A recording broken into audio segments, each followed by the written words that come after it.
Panther Nation. Today on Panther Comms Podcast, the Panthers are not just making moves, clearly, unless you've been hiding under a rock. They are redrawing the edges of their new roster, I tell you.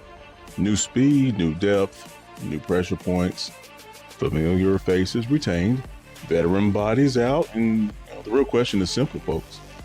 Did Carolina actually get better, or did they just get busier? Well, this is the Panther Comms Podcast, folks, and today, the full Panther Pentagon is activated. Let's get into it.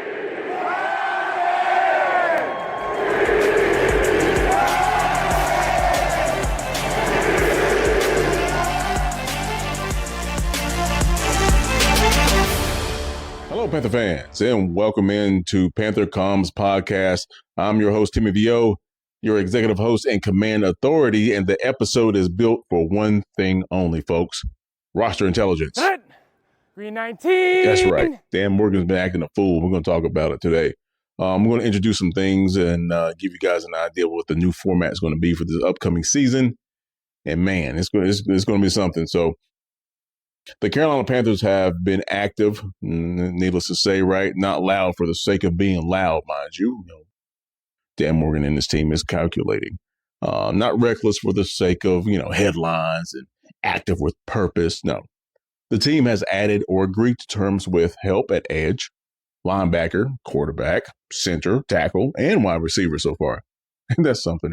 At the same time, folks, Carolina retains several internal pieces that preserve continuity in the receiver room, the secondary, the edge rotation, and special teams, which is very important. The Panthers also moved on from veteran defensive tackle A'Shawn Robinson and Wave Popo. So signaling that, some areas of the roster are being reweighted in real time.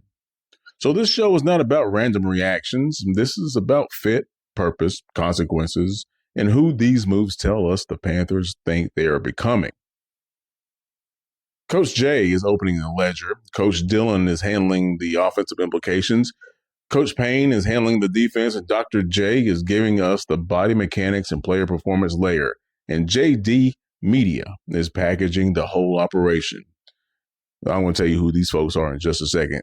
So let's get to work. Hey, let's go. Those personas, those people, quote unquote, that I just listed, those names, well, folks, those 5 members are the core of what is known as the Panthers Pentagon identity. Okay, Panther Comms Podcast going forward is powered by the Panthers Pentagon. That's right, folks. The Panthers Pentagon. And you know anything about a Pentagon is 5 points, okay? So the Panthers Pentagon exists because this show outgrew casual football conversation. That's right. We're stepping it up, folks. Because the Panthers are here, and this is going to be a whole different franchise going forward. So the Panthers coverage deserves more than loose takes and recycled noise that I see quite a bit, and so do you. So this podcast was built like a football intelligence room. 19. Yay! That's right. A football intelligence room. So you can take what you get here and really run it through the ringer, and you'll figure out a lot of things. And, well, you're going to have some great arguments going forward. I'm just saying. Right? We're not just going to talk about, this, that, and the third that everybody else is talking about. We're going to make you more informed, not only as a Carolina Panthers fan, but as a fan of the game of football yourself. So I don't care if you are a D1 coach or if you're just getting started in the Pop Warner. By God, this podcast is for you because it's not just about the Panthers, because the Panthers will be nothing without the game of football. Okay? So when Panther Comms speaks, when I'm talking to you folks, it is not one angle. It's the full unit, Jack, right? The 5 points, the Panther Comms Pentagon. Yay! Let's go. Okay? Panther Comms Podcast is powered by the Panthers Pentagon. We do not just keep pounding. We keep pounding with clearance levels, Jack. It's real. All right, so let's talk about segment 1 here. And right, this is coming from Coach J, right? We're going to talk about transactions now, right? We're going to dive into what Dan Morgan has been doing, what his team has been doing, and how that's going to play out with our roster, okay? So, right, first you got outside additions or agreed additions. So, wide receiver of John Metchie III, Outside linebacker with Jaelan Phillips, linebacker Devin Lloyd, quarterback Kenny Pickett, center Luke Fortner, tackle Stone Forsythe. Right. So the official Panthers wording on several of those was agreed to terms. OK, so we're not going to necessarily say that that they're assigned per se. Right. This is how detailed this team is going to be for you guys. All right. We're going to keep it the exact wording intact. Right. They have agreed to terms. Right. They haven't necessarily signed anything at this point while I'm recording. All right. Secondly, internal retentions and returns, all right? So we got players like David Moore, Isaiah Simmons, which is going to be critical, Thomas Incoom, LaBryan Ray, Robert Rochell, and Akayleb Evans were brought back while Jalen Coker and Brycen Tremayne were retained through exclusive rights tenders, okay? And, of course, the forever reliable J.J. Jansen, the coach himself. Again, if you didn't know this already, now you do, baby. All right. So thirdly, okay, the exit. So who left? Ashawn was released and Popo. But he was also waived. Okay. So now the football meaning of all this. This was not a chaotic shopping spree. Carolina targeted pressure, second level range, O-line survivability, quarterback insurance, and receiver competition. That is a roster floor operation with a couple upside swings built in. Okay. Well, hey, Dan Morgan and his team are calculating, folks. Realness, right? The move with the highest ceiling is Jaelan Phillips. The move with the cleanest turnover value is Devin Lloyd. Okay. The move most directly tied to Bryce Young's comfort is John Metchie III. And the moves that matter most over 17 games are probably the boring ones to casual fans. But Kenny Pickett, Luke Fortner, Stone Forsythe, and the retained depth pieces, man. You gotta have depth. If you were watching the Carolina Panthers last year, how many O-line rotations did we use? Right? And we kept it moving. We got into the playoffs. You know, we should have beat the Bucs a second time. But anyway. So yeah, this is where we are, right? This is your ledger, folks. This is what we're working with as the exits and intakes, so to say. Okay, clean work, Coach. Clean work. All right. So now we're going to go over to Coach Dylan. The offensive breakdown was going to go like this. All right. So John Metchie III. We'll go by players. Okay. John Metchie III gives Carolina a speed ad with pre-existing chemistry context. Great. Because the Panthers explicitly noted he was Bryce Young's teammate at Alabama, if you didn't know that. That matters, obviously. Okay, there's going to be a shorter window of opportunity in terms of getting that chemistry together. That's awesome. That's awesome. That might be bad news for. Oh God, I hope he works out with Tedero in the offseason. Okay, but anyway, the quarterback receiver familiarity is not magic, but it does reduce friction in timing and trust. Okay. So Carolina's own announcement framed the move as adding speed to the room, which is great, which is great. And Coach Dylan's read on this is it's not just another receiver body, right? This is a player who can compete for rotational work while giving Bryce a target he already understands rhythmically. And it's my understanding that Meech got some great hands too, man. So that, this is going to be great. All right. Going on to Kenny Pickett. The Pickett move is quarterback room stabilization.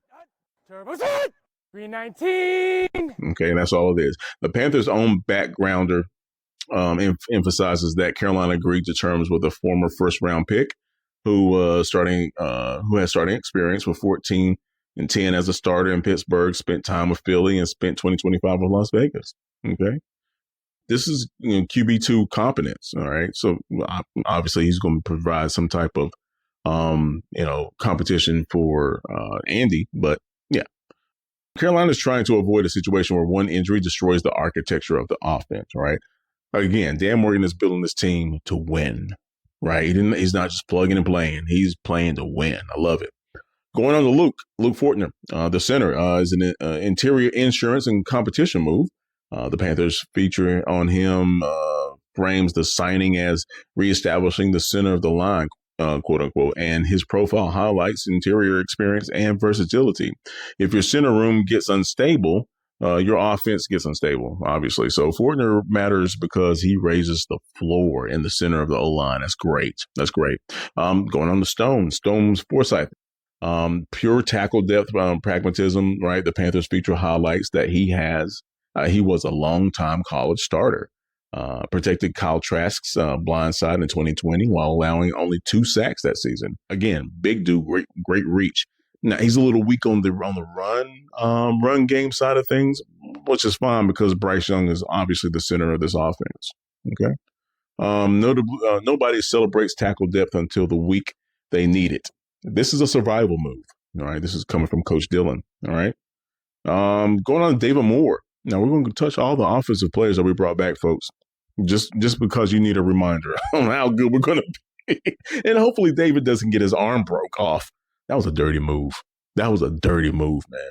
But David Moore is not a flashy return, but the Panthers' own piece of, the Carolina Panthers beat writers, their own piece on him, framed his 2025 season around learning the locker room and becoming a leader on and off the field, right? Moore stabilizes, the receiver room culturally while still being useful functionally.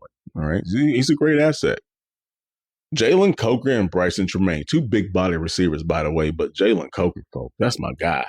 Right. So the Panthers tendered both Coker and Tremayne on March 4th, and the team's tracker specifically notes that Coker closed the season with 19 catches for 244 and 3 touchdowns over the final 5 games. While the tender story says both receivers had key roles last season, Coker's was extremely important, especially in that Rams game and the wild card game. Excuse me. In the wild card game, in the playoff game. My read is this is a smart retention coming from Coach Dillon of ascending or at least useful developmental receiver depth. You do not keep rebuilding the back end of the room from zero, right? And you don't want to be in that position, especially again. If you saw what Jalen Coker did when he came back from that quad injury, okay, and of course, ladies and gentlemen, J.J. Jansen. Operational continuity, right? That move is less about splash than clean special teams mechanics and veteran reliability. The free agency tracker treats him as part of the club's retained continuity, man. It is what it is. Right. So Coach Dillon's overall verdict, the offense got more functional, not necessarily terrifying, but more functional. So Bryce Young gets more protection against instability. The wide receiver room gets more competition. The tackle and center rooms get more survivability. And the backup quarterback spot gets more credibility. That is what competent roster building sounds like, ladies and gentlemen. All right, so Coach Payne got the write-up right here. Set. 319. Let's talk about it. Right, so Jaelan Phillips. Now, people have said things about Jalen. You know, obviously he's been injured. He had a really high upside when he came into the league, though.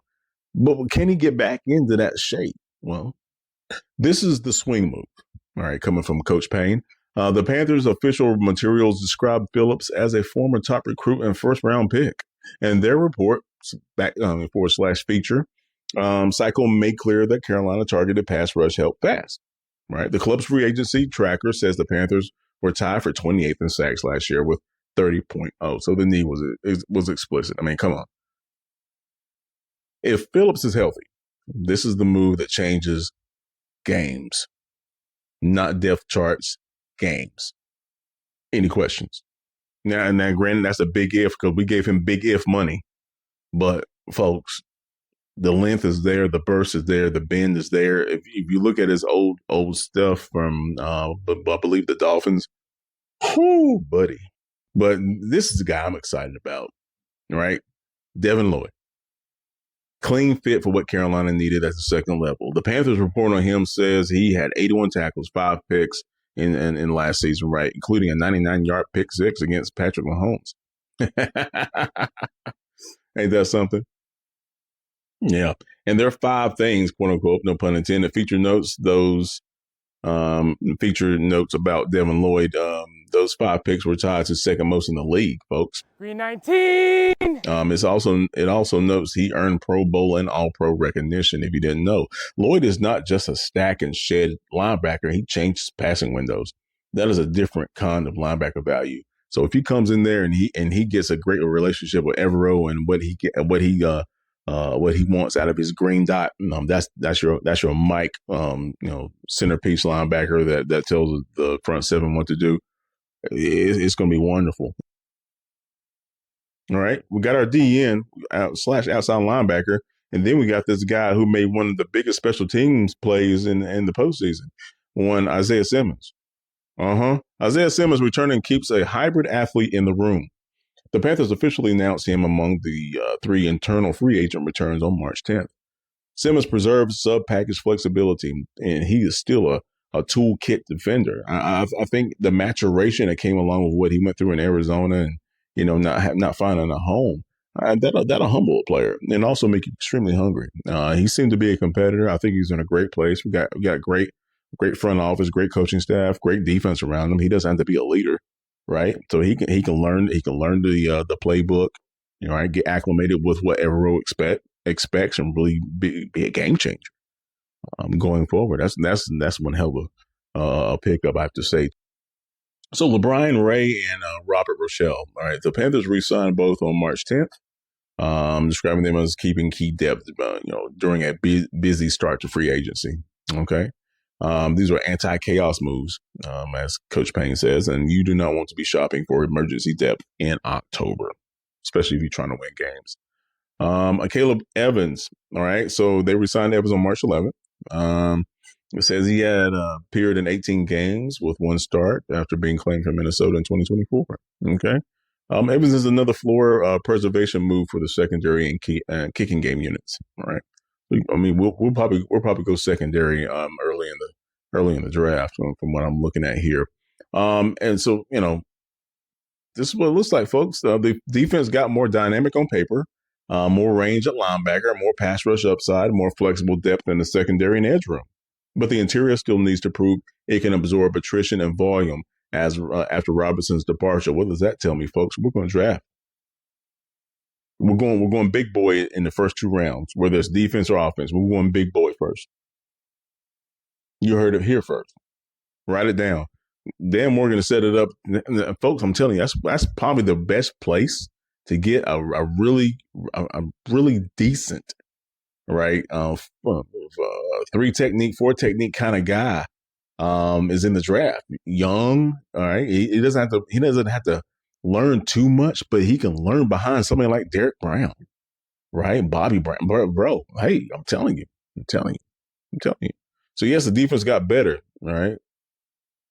They got better. It just did not get safer everywhere, right? And so that might be a shot at the secondary. Okay.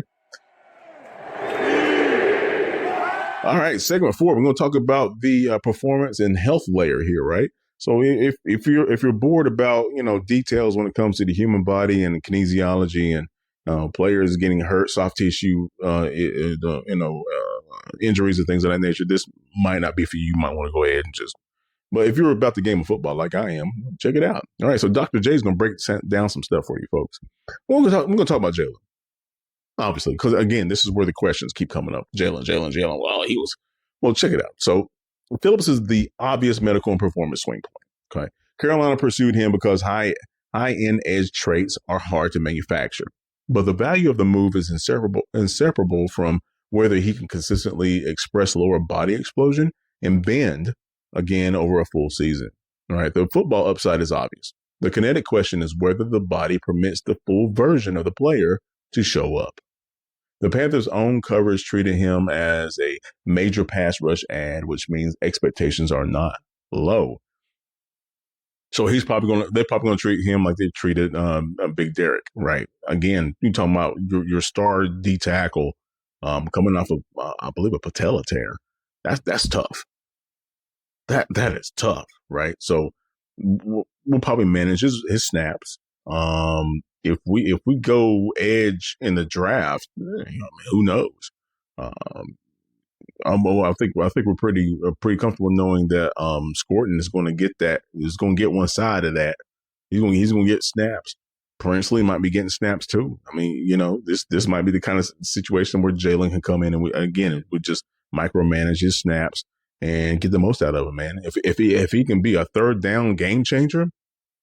I mean, think about it. I mean, last year, how many How many games could we have changed if we had somebody who could just beat their one-on-one off the edge, right? Because if you shift your coverage, your protection to one side to try to corral Jaelan, you're gonna have Nick. Nick was winning one-on-one quite a bit. You're gonna have Derek performing those stunts. You get Isaiah Simmons in the mix in that situation, ladies and gentlemen, we got a problem. Let's go. So let's go to Devin Lloyd. So Lloyd's in terms of his health, Lloyd's profile is clean, right? Length, range, trigger speed, coverage, productivity, 5 picks. We talked about that already. It is movement, skill plus awareness, plus finishing ability. I'm by far Devin Lloyd is my most exciting pickup at this moment. Most exciting by far. All right, Kenny Pickett. The performance conversation is always about system continuity with him. He gives Carolina a reserve with actual NFL operating experience. All right, again, come on, you got a relatively young guy who's already started games in the league, won games in the league. I mean, that matters, folks. That matters. It matters physically and mentally because the offense does not have to completely change shape if the backup enters the game. And that allows continuity between the coaching staff and the players on the field, man. By far, one thing I've been preaching since I started recording podcasts, folks, and since I started, talking about football in the digital world, continuity is everything in the league. It's everything. Now, you can get away with that in high school if you have a really talented roster. You can get away with that a little bit here and there. But when it comes to NFL, everybody's fast, everybody's smart. Continuity and consistency by far outweighs everything else. So this is a great pickup with Kenny. Going to John Metchie III. Metchie gives Carolina an interesting acceleration and familiarity profile. Yeah. The Panthers' official announcement was direct. They wanted more speed. And they like the pre-existing Brycen connection. You can't beat it. Right. So again, we got players who don't have a larger list of injuries outside of our DM pickup. So we'll see. And Luke and Stone are 2 offensive guys. That is not pessimism. That is math in terms of people who get hurt. And, it happens, right? So interior flexibility and tackle depth are preventative roster medicine. Ain't that something? Yeah, you got to understand that, right? So our very own, excuse me, our very own Dr. J's verdict when it comes to the Panthers roster and then pickups at this moment, pickups specifically. Okay, the Carolina Panthers did not just add names; they added load management to the roster. Right, some of these players are about upside, some are about protecting the team from structural collapse when injuries hit, and the smart teams do both. And this is where we are, folks. This is why Dan Morgan is making strides as a GM. He's doing smart football stuff. Oh my God. Outstanding. 58. Let's go. I programmed this bad boy to know football. The Pentagon knows football, and that's what we're going to serve it to you, okay? Now, the question goes to the audience. Which move changes the Panthers the most? Is it Jaelan? Is it Devin? Metchie III? One of the quieter structural moves that Kenny Pickett. Who is it, folks? Because I know one thing: a couple of them players are going to shine through the season, hopefully throughout the entire season. Maybe even win a couple games for us. So you know what's up. Hey, thanks for checking out the Panther Comms Podcast, ladies and gentlemen. Keep pounding.